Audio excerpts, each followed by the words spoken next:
Alors on est sur la place des Prêcheurs où se passe le week-end pop-up BD dans le cadre des rencontres du 9e art. Et je représente l'association Mistigris. On intervient dans le cadre du festival de BD pour proposer des jeux en bois, des jeux traditionnels, des jeux surdimensionnés à tout le public, donc un public intergénérationnel, des enfants, des parents, des grands-parents. Alors Mistigris, c'est une association ludique. On promeut le jeu sous toutes ses formes. Comme un produit culturel, comme une occupation culturelle. Ce qu'on propose, c'est de découvrir le jeu de société, le jeu vidéo, là le jeu en bois, mais aussi les premiers jeux d'éveil.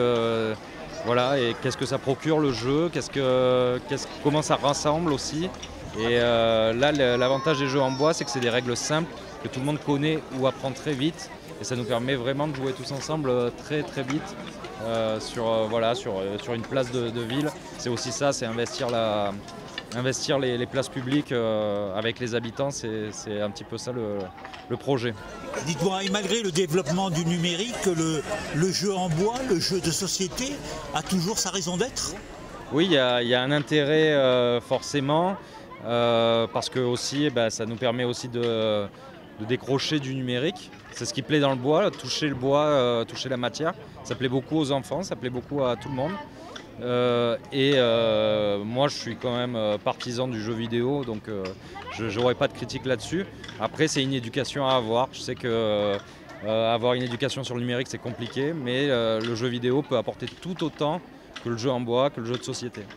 On est dans ce lieu qui est le couvent des Prêcheurs, à l'initiative de la Biennale d'Aix.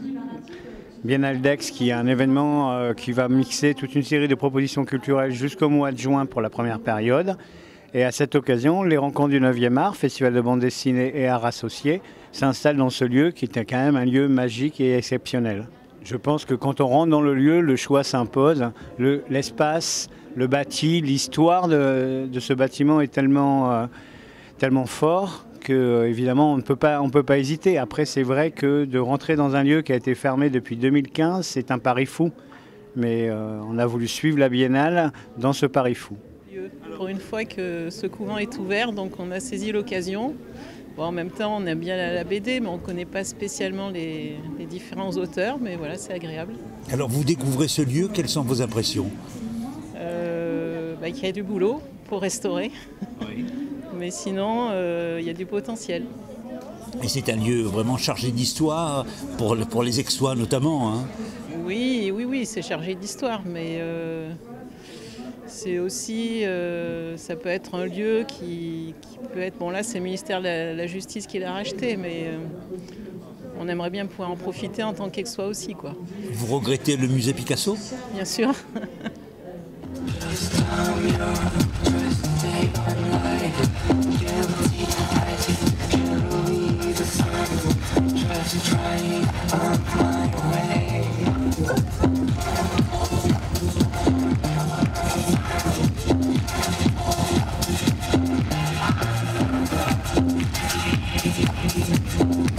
Alors qu'est-ce que vous nous avez présenté aujourd'hui? Alors nous aujourd'hui on a présenté 3 pièces, une de Kader Atou qui est vraiment un des chorégraphes de hip-hop les plus connus en France.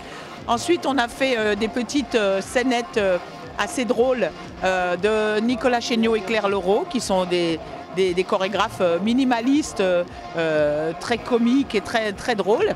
Et après, on a fini par la création de 2 danseurs qui sont devenus chorégraphes chez moi, Maxime Bordesoul et Rémi Rodriguez. Et eux, ils ont travaillé sur le défilé de mode, la trance, le nightclub, voilà. La compagnie Grenade, finalement, a toute sa place dans cette biennale, hein.